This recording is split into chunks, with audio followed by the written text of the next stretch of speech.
a deep, whispering jungle, a young man named Kieran searched for rare herbs to save his sick mother. He wasn't strong or brave.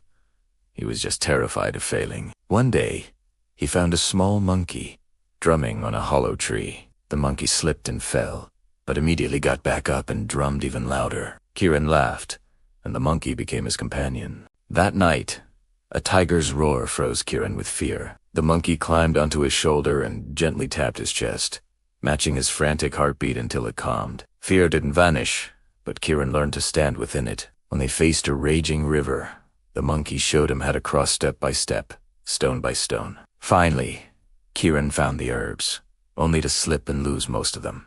Despair hit him hard. But the monkey simply placed a single, surviving leaf in his hand. It was a noog. Kieran learned that failure isn't total defeat. Courage isn't being fearless. It's the quiet choice to keep going, one steady heartbeat at a time.